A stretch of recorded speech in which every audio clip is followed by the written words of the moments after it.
Song of Ice and Fire. I know it's early, and we are very appreciative of all of you showing up after an amazing night that probably only a few of you remember at Skelly. So we're going to be talking here, obviously, about women in agency, as well as some of the certain societal changes that might have taken place or might need to take place for a different story to be told, as well as, you know, just what are the real world inspirations or consequences of some of this, and just, you know, why we love women who are sometimes evil. We need some introductions. Yeah, I'll start. I am Megan D. You can find me on most social media as some version of Birdie D costuming. My pronouns are she, her. Hi, my name is Britt. You can find me on most socials under Salsa Stark, and my pronouns are she, they. I'm a costumer, professionally-ish cosplayer, and I'm just happy to be here. Thanks for asking me to join back. Of course. And so I'm Nami. You can find me on most social media as Nami Sparrow. I am just doing my best. And you're crushing it. Thank you. I do cosplay. In the pre-Panini times, I cosplayed a lot, and now I just try my best, and we're doing it. Oh yes, she, her.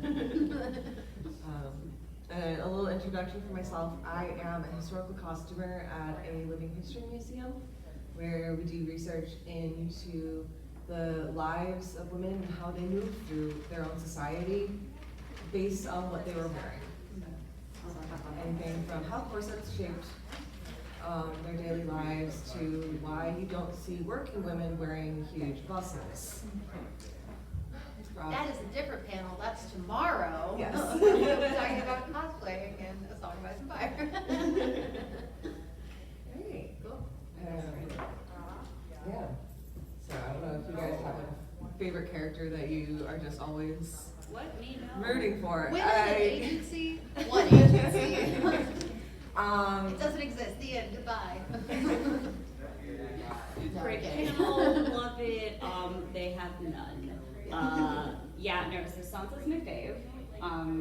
She wasn't always, because I was that girl who started reading and was immediately like, Arya, what I want to be. And then I was like, Arya's strong and cool, and Sansa's a wet blanket. And then I kept watching Sansa, and I was like, oh baby, you're doing it though. And I love her. And that is my character development. I also do love Cersei, even though I love to hate her. As you said, we do love a bad woman. We love women who, not only do we support women's rights, we also support women's wrongs. Absolutely. Yes. Yes. So it is okay for them to have a little bit of a Lady Macbeth moment. I always, listen, if you just want to go off and like wander around in a nightgown covered in blood, like I'm here to support you. Like I'm gonna be concerned about you, but I'm here to support you. And I think that's what matters. I think it's interesting, Nami, that you pointed out that when you originally came to the property, you initially you liked Arya because Arya's tough, strong, tomboy, down in the dirt. And Sansa, typically, if you, and you're not the first person I've heard say that Sansa really came to them later on, as you realize that there's nothing inherently bad or wrong with being feminine and being soft. And I think what I most have been intrigued by when people say things like that, like I liked Arya first, or I liked Brienne more than someone in the story who's more atypically feminine, is that in order for those female or female identifying characters to have agency, they almost have to like not be feminine. They have to be men. They have to be rough. They have to be down in the dirt. They have to be like Arya. They have to be like Brienne. They have to be atypically strong like a man is in order to have agency. They can't actually have the agency and be feminine at the same time. Well, this kind of goes into like that trope that you see in a lot of YA literature, which is like the not like other girls trope, which I would like to just throw out the whole trope. Yes. No more, we're not doing that anymore. And so it's like the whole idea of that trope, for those of you guys who aren't YA readers, is that this girl is cool, is strong, is good because she isn't like other girls. She's like the boys. She's like the boys. And the fact that essentially this boils down to, in order to be a good woman, in order to be a strong woman, you need to be like a man. And that's obviously a lie. Like, that's not correct. And I think so many young girls and young women and women in general who read these books fall into that trap of like thinking that you have to be physically strong or like loud or like a dude in order to be considered a good, strong female character. And so it makes us overlook the characters like Sansa. It makes us overlook characters like Ariane, and who's also another favorite. And there's so much there that we can unpack. I mean, speaking of Ariane, you see her in the fandom and how she has been portrayed in fandom. Yes, even in the series, she's a very sexual woman who is very comfortable in her sexuality. And you see the fandom has basically turned her into this hypersexual brown woman with huge nipples. Where, like, we know from the books that she is yes, she is comfortable in her sexuality, but she's also very intelligent. She is able to emotionally connect with a variety of people because she was able to get all of those people to join her on her Queenmaker plot. I mean, she knows how to communicate and talk with people. And we see that, not to blame Dorne for what he did in keeping that secret for so many years, but we see throughout the series that it's a lot of times men keeping secrets from the women in their lives, which has led to a whole... And not to say it would have been any better if Ned had told Catelyn, because if it had somehow gotten out that, like, Jon Snow is maybe a Targaryen, I think we can, and this is not like shade on Catelyn, because I love Catelyn, but I think it would be fair to say that, like, she would be willing to, if someone came after Jon Snow and they threatened her children, like her physical children, and they'd be like, okay, pick Jon Snow or your children, she's going to pick her children. We know this is Catelyn. That's very much who she is as a person. But it keeps happening over and over. These men keeping secrets from women who then have to deal with the ramifications of not having the full context of anything. And so they make mistakes, but would these mistakes have happened had they understood what was happening at a deeper level? Which is Also, like, speaking of Catelyn, like, I feel like there's so much to dissect there, because I remember, again, like, reading these books and being like, wow, Catelyn sucks, why is she so mean to Jon Snow, how terrible, what a terrible person. And you know, it's such an important thing to, like, I think that when you're, like, reading and consuming media like this, you really have to, like, dig into, like, what the character is able to do, like, the character's agency. And so what is Catelyn able to do in this world? Can she really spurn Ned for the rest of her life and, like, live a peaceful existence? She absolutely can. So she uses, like, the ability to show her distaste of her husband's affair. She can't actually do anything to Ned, so she takes it out on Jon. Is it a good decision or a correct decision? No, but it's her making do with what she can in her terrible situation. And I feel like that is what so many of the women in this series are doing. They're stuck between a rock and a hard place, and no matter what they pick, like, you're probably gonna hate them for it, but then when you really take a step back and look at it, you're like, well, what was the better choice? Yeah. You could sit here as, like, an outside viewer and be like, the better choice would have been this, and that's, well, yes, but when you're in a situation, you can't really, like, you can't do that. You just kind of gotta just go with what you've been handed, and the cards most of these women dealt suck. I mean, when you consider that the society of Westeros and how they treat, outside of Dorne, how they treat bastards, Catelyn is an angel. I am going to get so much hate. She is an angel to Jon Snow. She is not trying to get him killed. She is not forcing him to be raised outside of Winterfell. She's emotionally distant, and he's not her. He's not her child. But also, so. she like prayed for him to die. You know, there's that whole thing. Hey, listen. Her prayers are between her and Cersei's God. like, yes, bitch, you should do And that. well, she did get her wish. She did die. You know, he had to.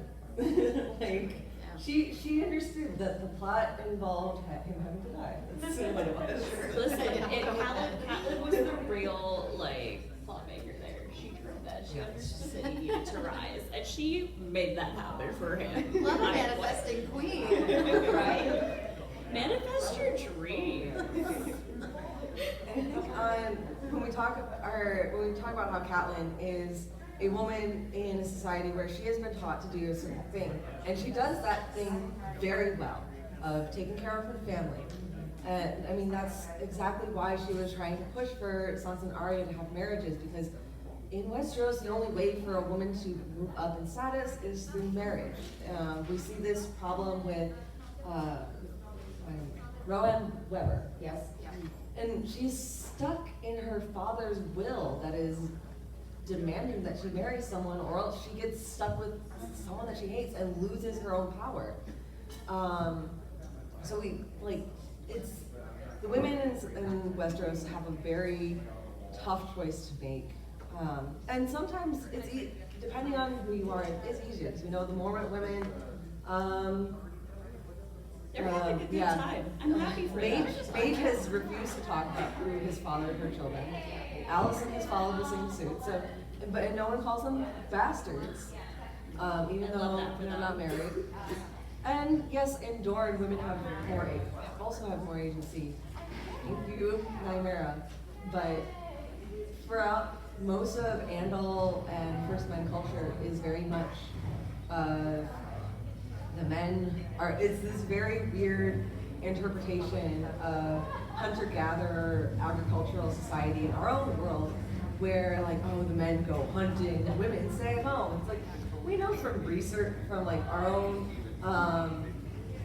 research and forensic evidence, from forensic historical evidence, like that is not entirely accurate. But again, it's very much like, we go into fantasy genres and we do have to have a little bit of suspension of disbelief, where people come to it with an idea of what medieval culture was like, and then you get these problems. So you take those women who are either, going back to what we're talking about, like the Arya or the Sansa, the Brienne versus Cersei, right? Like a traditionally feminine role that is more or less a pawn of their parent who's trying to maneuver them into a situation where they're either set up for success because as a parent they care about their child's well-being, or they're using that marriage to broker an alliance and success. Or on the opposite side of that spectrum, we have people like Brienne, who is very adamant, this is not something I'm interested in, and whose father is actually like, that's cool, all right, we're gonna vibe with that. I'm not necessarily pleased with this decision, but like, I can't change your ways, right? Like, I'm not gonna force you into something like that. And I think They let Arya be kind of wild and free too in a lot of ways. Maybe it's because she's younger at the time, but I think like, I just have to wonder sometimes if Ned had actually like made it out of King's Landing alive, Arya would have been in a similar situation where Ned would have been like, you know what?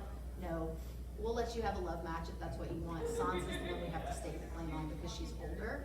and the first daughter. Exactly. So there's a lot of like even internal family politics that come into these situations, like with Cersei, especially in that dynamic with Tywin. There's a lot of expectation placed on the oldest or the only daughter that just simply doesn't happen with younger siblings of the same sex.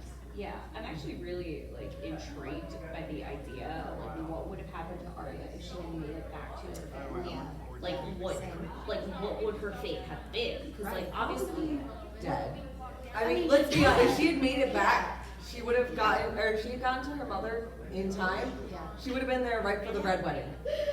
So, And just dead. lie down on the table for a little bit but the because you're reality not is- wrong. No, but like the reality is too, let's say even for the sake of saying Red Wedding didn't even happen, if Rob was in fact still remaining the king of the north, guaranteed Rob would pick up that like, all right, Arya, it's your turn, we gotta get you married now, because Oh, like, yeah, that's just like, the way that's- he's taught, and that's like the way that they. You have to, I mean, going back to when they found out that Ned had been killed and the Stark girls, they knew where Sansa was, they're not entirely sure where Arya is.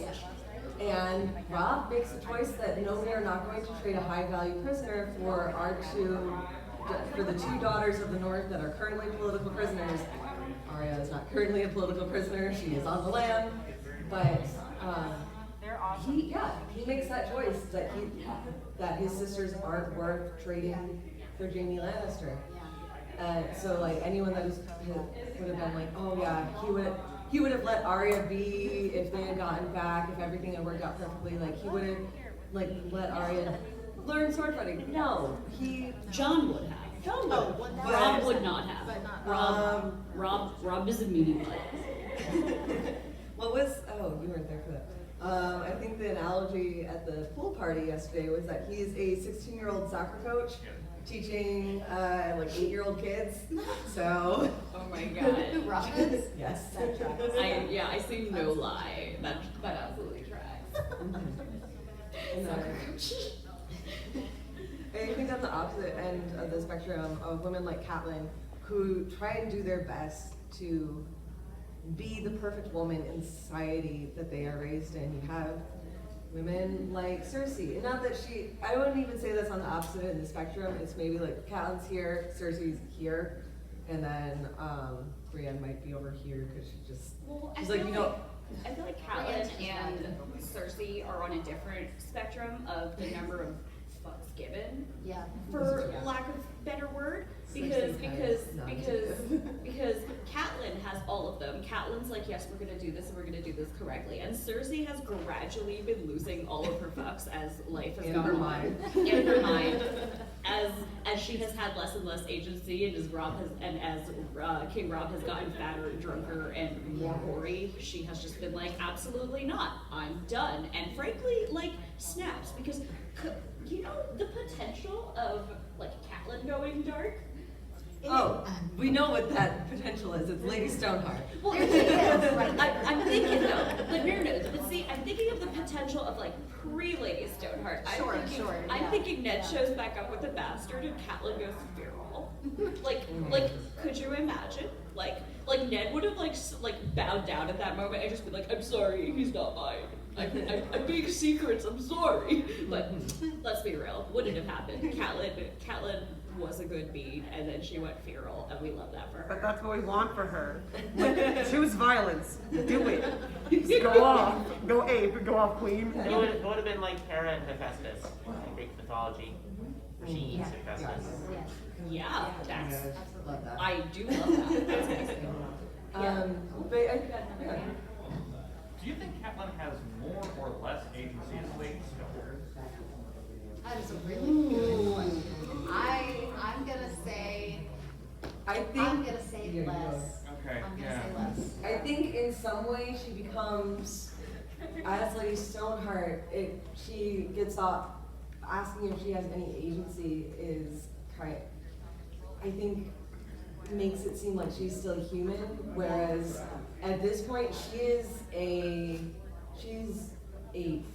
fury from Greek mythology. She is just there bent on bringing justice as she sees fit to the people that wronged her in a past life, and beyond that, to ask if she has agency is, I mean, it not to say that she's an animal as Lady Stoneheart, but it's very much like asking like, does a wolf have agency in choosing their partner?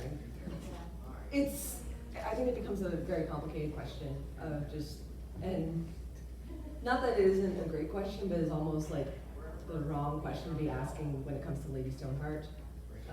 I feel like I have a slightly different different take on it, which is, I also agree, which is less agency, but I say that for a very specific reason. I think losing aspects of your personality that make you you in the course of gaining power, because she has gained power, is not agency. And I think that when you dissect it down, what has happened is Catelyn has lost her qualities that made her her, that made her a loving mom, that made her a caring person, that made her a good woman. And I think because she has lost those characteristics and now she is just an avatar of revenge, even though she has the power and the fear beyond that and the ability to do the things that she needs and wants to do, technically she doesn't have agency because she is no longer herself. And a part of a woman having agency is being able to exist as yourself unapologetically in your space and make choices for your own wellness. And she can't do that as Lady Stoneheart because everything that made her her is no longer there. The Catelyn of before, just as I said, as it would have been nice to see her go absolutely feral, like she wouldn't have. That's not Catelyn. That is not who she is. So the fact that she goes feral at the cost of her entire personality, she no longer has agency. And I think it's very important to distinguish between power and agency. Just because somebody has power doesn't mean that they have agency. And like, I think that's Cersei is a prime example. Yeah. Oh, goodness. Yeah. Yes. So back to Arya, you guys speculated on what Rob would have done. I think we know what he would have done if the Frey Alliance hadn't fallen apart. He actually had picked out they had picked out a husband. She actually met the husband she would have had. Yeah. What do you guys think would have happened if she put two and two together and realized she was that princess? pies. Oh boy. I think it's very much, it's going to be a combination of, she's still a child. Like, she is not even in the book, she hasn't even become a teenager. She's not even a preteen. She is a child. And so I think she still is very much and I think that's where you get some of this little difference. And what made the Sansa and Arya chapter so good is that Sansa, not exactly a political player, but has the mind and the personality to be interested in politics. Mostly just because, or I should say politics as far as like communicating and networking within the courts. Whereas Arya is still a kid, and I mean, if you asked any tomboy 9-year-old girl, like, oh, do you want to marry like your guy, even your guy best friend, and be like, ew, no, why, cuties? And so like, it's very much like, Sansa has printed her own little business cards at home, and she's like ready to hand them out. And meanwhile, Arya looks at businessmen and throws mud at their boots. yes. And so yeah, I think if she had put two and two together, and had she been able to communicate with Rob, she would have probably tried to communicate with him as a sibling, whereas Rob would have been communicating to her as her king. And so there would have been that level of disconnect. I think we get I would argue we get a pretty good idea of maybe what a future state in an alternate universe relationship of Rob and Arya would be in Lyanna and Ned, like, and that previous generation and how that family was, with Lyanna being very wild, and that acknowledgement that Ned even gives when he's looking at Arya as a child. I think that's probably the closest we'll ever get to what an AU of Rob and Arya would look like. Alright, please follow me on AO3 for that AU, thanks. Who am I kidding? I don't have the energy for I don't think Arya would have probably effed off with Targaryen. Yeah. No, she would have effed off with Gendry just to make him angry, and then she would have left Gendry on the side of the road and been like, sorry buddy, you helped me outrage my family, and now I'm gonna go be on my own, because that was the real plan. Bobby B's like, yes! Bobby B's very happy with this So tournament. I think kind of going back to Cersei, we definitely see how a woman, not only is she affected by things like the prophecy, which has been plaguing her since she was a child, and may or may not have caused her to commit murder at some point. And I don't mean like a Bobby B, I mean like her friend that somehow ended up in the bottom of the well. What did we say at the beginning of this panel? We support women's rights, but we also support their wrongs. We do. And hey, if your wrong is shoving your best friend into a well, listen, You're maybe. still way better than so many people in this series. Also, like, hey, maybe figure out a good way to dispose of the body that isn't just leaving it there. Like, you can't just leave your evidence out like that, sweetie. You gotta be better. You don't want to poison a well. Like people actually use that, and now there's a dead body, which is going to cause a whole bunch of problems. Right? What a Like beautiful stroke of foreshadowing, though. I love that for Cersei on that journey. She poisoned the well of her whole life. oof. Her whole damn life. Yeah, and I think we definitely see just how I don't even want to like yes, I know a lot of people say she is a Lady Macbeth character, but at the same time, Lady Macbeth is almost has a lot more control of everything going around her until she loses it. Whereas Cersei is very much, even as an adult, even as the Queen Dowager, and soon to be Queen Regent, she is still at the whims of her father. And then once he dies, she's at the whims of her uncle, who they all want her to marry. Kevin is the one that like convinces her to do the walk of shame, not even really convinces, tells her that she has to do that walk of shame because he's remembering what Tywin did to their father's mistress. And it's very much of just how, even with all the power that she is supposed to have, still has so little, is so controlled by all of the men in her life, including Jaime to some extent. Yeah. I would also, back to Shakespeare, I would big disagree with Cersei as a Lady Macbeth, because there's nothing in Shakespeare's text to give you any sort of idea that Lady Macbeth is doing what she does out of any sort of malice towards her husband. That's actually a very loving relationship. Yeah. Like, she is doing it out of ambition and love. It is a partnership. It is not her, as many people interpret this, it is not her emasculating or like ball busting her husband at all. That's just, in my opinion, a rather weak choice that a lot of directors and actors make when they are choosing to mount a production of Macbeth. Yeah. So yeah, Cersei fucking hates Robert. Yeah. Lord and Lady Macbeth love each other. Sorry, end of. That's my one thing. I'm like, no, she can't be. And here's why. Yeah, no, that is true. Yeah. And there's, I think the interesting thing about Cersei probably would have loved Robert had he not said Lyanna's name that first night. She was so excited for her wedding.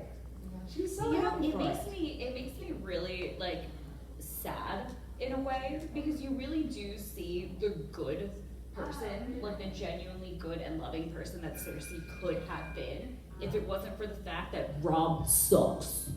I stand by that. Yeah. I'm not. That is the hill that I am willing to stand on and die on. Bobby B's I the don't worst. stand on that hill, but y'all go off. You stand on a different hill. I though. stand. I don't. What is the hill? I don't fuck with that hill. Just don't talk about the hill. I have That's some just strong not, feelings. that's just not an important. This is not an important hill to me. Yeah, I just find it very, very weird that Bobby B sucks so hard. That's all I got. I mean, honestly, like if it wasn't for that Lyanna, like on that wedding night, like Cersei could have been in love. Like she could have. She would have been. She would have been in love. She would have had a really, really good time. But then Bobby B would have fucked it up with his mistresses. I do not doubt that at all. Yeah. He is not a good man. He could go eat my shoe. Actually, no. I- He can't even have my shoe. I almost think it would come. I would kind of disagree about the mistresses because I think when we think of like the British royal family too, is that like it's fine to have mistresses so long as you are like you make sure your wife is happy. Like when you understand that like Cersei and Robert is a political marriage, and they're like, okay, we can keep this civil and like we can like each other and have our own things on the side, like so long as we keep each other happy. And that's kind of where like she's fucked up. But I also don't think that. I think Robert is inherently selfish. Oh, for sure. Exactly. But also- and I don't think there's. Well, yes, but I don't think there's a world in which he would have been aware of Cersei's needs enough to make her happy first. Yeah, I wish that existed. I want that AU for me. Like I just want to see like Cersei 30, flirty, and thriving, you know? That's her with Tina Merriweather. Yeah. I think Yeah. she's got the flirty part down. Oh, I don't know if got the thriving flirty part. I mean, Yeah. like ruining everybody else's lives is also thriving in a way. Is she like truly like thriving in that like she is happy with herself? Like I don't. She's Cersei's- girl boss thriving. Okay. In that, like, she's Yeah. got her girl boss TikTok account, and she's like, look at me doing it. And you know that at night she goes and, like, hides under her covers and cries. Yeah, someone who is very much of like, why am I not getting sexual pleasure out of this, out of like dominating a person? I'm like, yeah, that may be because, and I mean, that ties in, like, the only way that she understands sex is by having domination over her partner. And we see that with, like, the way she is unhappy with her sexual relationships with Robert is because he doesn't treat her well. And then her sexual relationships with her brother is that very much pushing for him being her other, they are one person in two bodies, and her very much pushing that narrative. Well, I guess that answers the question of would Cersei sleep with herself? Lancel too. She dominated Lancel. Yeah. And I think she would. Yeah, she would. yes. Yeah. I think she would, and then she would also be like, why am I not happy with that? Like, what's She would wrong? give herself notes. I mean, I think she would leave the same way that she left with Tina Merriweather, being very much like, so, like, I did what Robert did, and I got no pleasure out of it. Like, it looked like Tina had a good time, but I'm like, Yeah. there was nothing for me. And I think that might also kind of tie into, like, Cersei being asexual, but that's another conversation. Yeah, and it's very interesting to look at, like, our Southern politics and how women are treated and how they have to navigate their own lives versus Dornish women versus Wildling women, even. Yeah. What about Marjorie? What was that? Marjorie? Marjorie, it's very hard to define Marjorie. One, we don't have a POV chapter for her, so we don't get an understanding of like her internal workings, what she's truly thinking. We don't know if she's the one that has been pushing her family for all of these arrangements, or if she is more similar to Sansa in that she is being pushed around. We do know that as everyone in the books has been telling us about the Tyrells, is that they are very ambitious. Mace Tyrell is very ambitious, Olenna is ambitious and a bit smarter, and so she's kind of pushing her son around.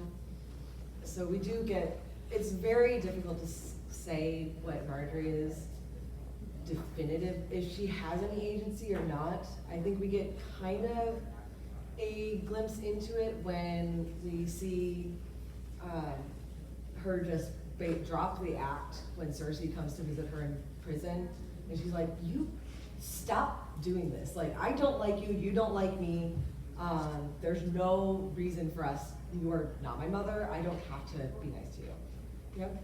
I was gonna say with Marjorie, I think it's very interesting that George sort of holds back the camera on her a lot, and we don't often actually get her feelings on various things. Mhm. We often get her as like, here's the queen, and there's very few instances, and they're at the very end of the series that we have, of her getting to be emotional about things or speaking how she feels about things. Mhm. Yeah, Like with Loras on Dragonstone. I would she's- kill for a Marjorie chapter. God.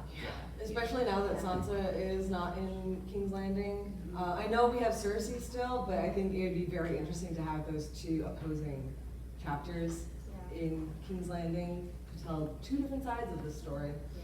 I would probably make the case that it goes back to what Nami said earlier, the very distinct difference between power and agency.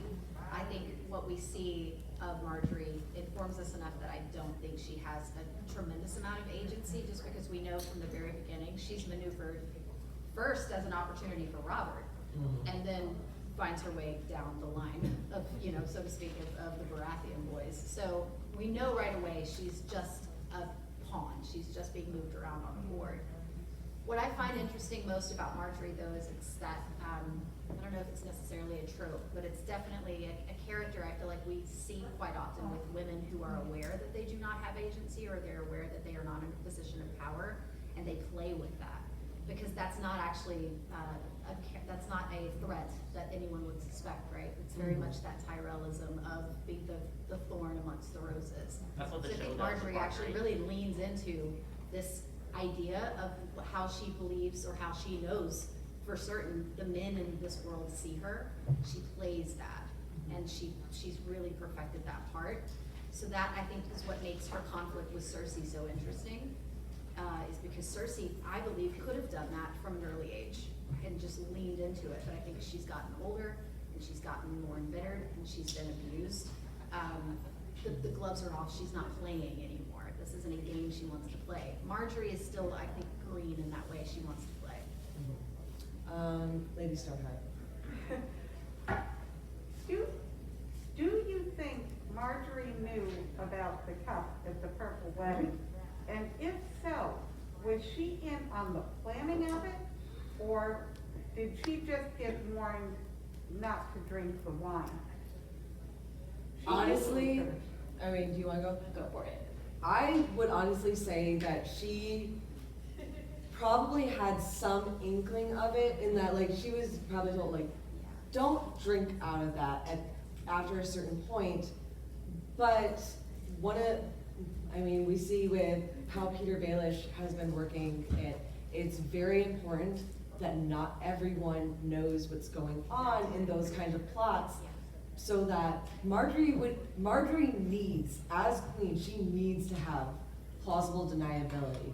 If anyone got any idea that she helped with that, she would be in so much trouble. It'd be one thing if like, you could be like, oh, grandma, what have you done? Like, that way, like, at some point, I think there are members of her family that know that at some point they could be that sacrifice to make sure that Marjorie stays where she's supposed to be. Whereas, so I don't think she had some inkling, but it was very much of like, I am going to walk away while you guys talk about this because I can't hear this. Yeah, I think she was given just enough information to keep her safe and keep her in a position where she would remain in power. But yeah, it could have been tortured out of her, I think, is what they knew, and they were like, we cannot tell her everything. I also do suspect that, since Marjorie's, a pawn for Olenna, Yes. I think that Marjorie does have a little more, like, wiggle room than most of the women in the series do, because her, like, the person holding her reins is another woman. Yeah. And because of that, I think Olenna, like, has sort of, like, the knowledge a little more of what a woman would need to know in a situation to make her feel comfortable with these choices. And I think a part of what we were saying is, like, these women are in bad places because the men in their lives won't give them the information they need. And I think, or rather, this is a little bit more of a headcanon because you did ask us to speculate, but I think that Olenna, like, has the knowledge and the wherewithal to know the damage that happens with not telling the women in her life that she is maneuvering, like, what the purpose is or protecting them. And I think that in the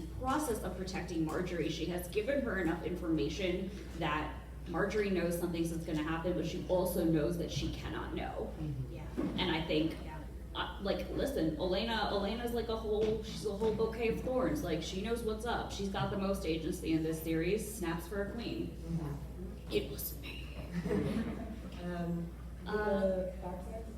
So Marjorie, we don't get a point of view, we don't know a lot about what she's thinking, but the breakfast scene with all the Tyrell women and Butterboss and everything is such a great picture. You see Marjorie and Olenna in the same place, obviously sort of scheming or plotting, and very, this is not the first time they're doing this. You can see they're kind of comfortable with this sort of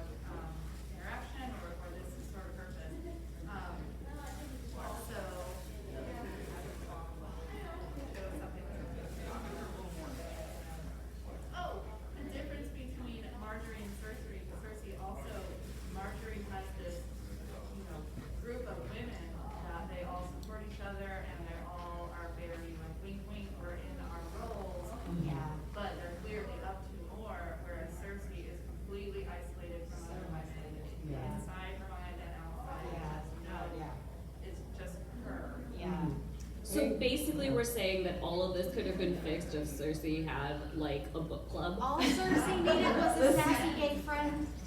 That's and all I she think needed. that just goes into that. What are you doing? She's a stupid bitch. Not that women can't be awful to each other. I think we see that plenty in real life, as well as sometimes in the series. But there is something that is very important about the relationships that women have with other women. We see that with Marjorie, her grandmother, and even her mother are very much into this plot. Her cousins are involved in their own ways to varying levels. She is surrounded by women who, as far as Marjorie is aware, they are looking out for her best interests. Even if that sometimes is putting her in iffy situations. Whereas Cersei, outside of like her friend that ended up down well, and then Tanya Merriweather, she has very few positive women in her life. She loses her mother at a young age, and I think that affects her deeply. I don't think she would have been nearly as paranoid if Joanna had lived. I think she would have had a little bit more feminine influence around her had Joanna lived. But she is surrounded by Tywin, Kevin, Jaime, Tyrion, who she hates. Like you said, she is very isolated and has no other person that she feels she can confide in. Whereas Marjorie has all of her cousins, her mother, her grandmother, even her brothers that she can feel that she can confide in, and she's not even sleeping with them. So. Hey. In the back. So, talking of ladies who don't have female counsel, right? We also have Daenerys. So, I think it's interesting the places in the book where we get examples of women, whether they're being good or not good to each other, but interacting with each other. And we get a whole bunch of the beginning of Daenerys' story where she is the only, she is very occasionally, talking to working women, women in sex work and things like that. But we're given the very clear picture that she doesn't have female counsel, right? She doesn't have trusted women that she is working with. Yeah, she doesn't have sisters, she doesn't have cousins. She does have handmaids, but there's very much that distinction of I am on a completely different level, class than you. So whereas Marjorie has her cousins that she can confide in on a one-to-one level, on a very personal level. Dany could probably confide in like Eerie, or even Miss Sandy, and feel that it's personal, but there is still that level of classism that is going to come in that Eerie or Miss Sandy aren't going to probably be very comfortable trying to share that or connect with her at that same level. It's why I kind of like, I can't believe I'm about to say this, but it's why I like what the show did with Dany and Missandei and their friendship and their bond. That is the one good thing that came out of the last season, because although, listen, We're all aware. we know, I'm preaching to the whole choir here. We don't talk about Bruno. But like the friendship that they had and the impact that Missandei's death has on her, I think that's the one thing that the show gets absolutely right, in the sense that this would be something that would break her, because that friendship and that counsel is the only female influence she has in her life, and it also is really the only trusted friendship that she really has. And I think, God, I just want them to be friends and happy. I had a big thought, and the big thought devolved to, but what if they were happy? And I'm very sorry, guys. My brain cells just deserted me. They were like, no, thoughts, just happy ladies. So here we are. Yes.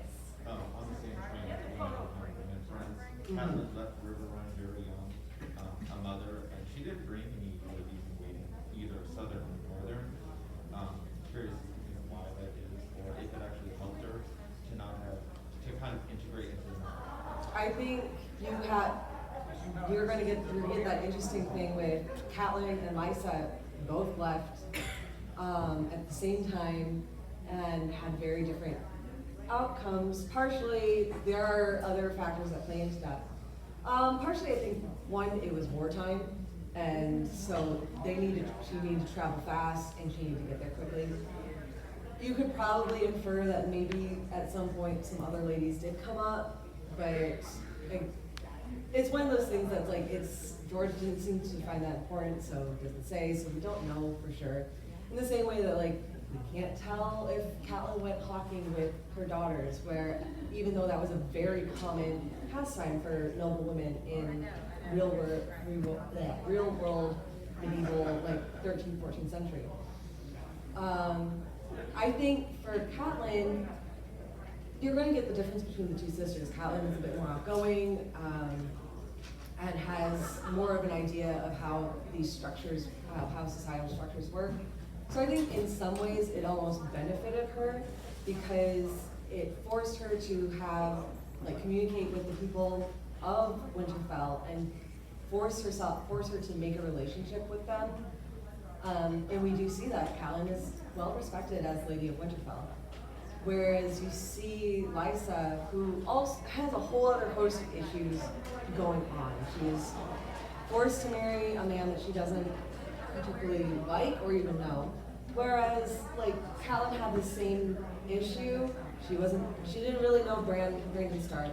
And then when he died, definitely didn't know Ned. But I think because of their relationship, it was able to develop better. Whereas Aaron was old and just looking to make an heir because he had just lost his heir. So you do see that Lysa probably definitely did not benefit from having no other women around her that she knew or even trusted. She gets very paranoid. She leans heavily on Peter Baelish. And just falls into her own sense of paranoia about her pregnancy and how everything around her, the men around her.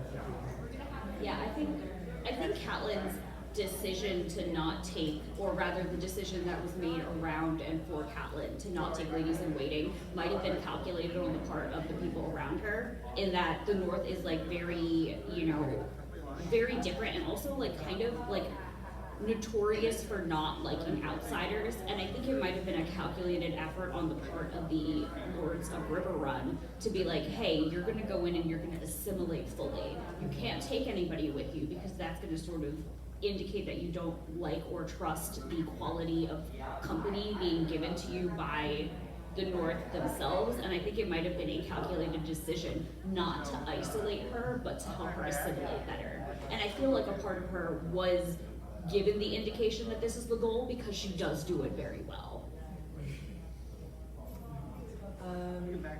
In our last 5 minutes, I have a question for my fellow panelists. Who is a woman in the series that you want to know more about? Specifically, we're gonna try and go to secondary characters that we really don't know anything about. Okay, does it have to be in this current timeline? You can use Fire and Blood. Yes, okay. I'm gonna go with, does it just have to be one? I won't give you more than, I won't go past two. Yeah, okay. Okay, the first one is Jonquil Dark. The second is Sarah Targaryen. Oh, yes. My queen. I love all that. My horse queen. Well, you know me, I gotta go full Dorne all the time. So we're going Nymeria Sands, the OG, and because a bitch I loved it too, this bitch also gonna do too. And my second one is actually Myrcella. I wanna know what's up. I want to know what is up. She's got so much potential. She's being maneuvered to be a queen. I stand Myrcella on the Iron Throne. I stand Myrcella in that pink dress, kicking butt, taking names. She's never going to kick butt, but I do love her. Myrcella is the sweetest of her telling Joffrey, like, we are children, like, duh. Whenever she's like that is very sweet, and especially in comparison to Joffrey, who is so sweet. My biggest salt is the way that they had Dorne do her off, I was like, Dorne would never.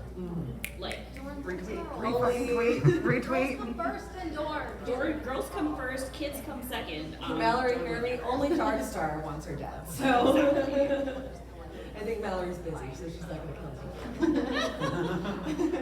You got a free pass there. Oh, yeah. Any Brit's gonna know this. Alice Karstark. I find my shocked face. I don't know where I put it. Wow, It's this is left such a in the room. surprise. Just leave it in the room. Wow, I'm shocked. I just love Alice, especially of how we're introduced to her as she is the Arya replacement, or like coming in, like she is supposed to be Arya, and then she comes around and and Jon says like, she's like, hey Jon, remember me?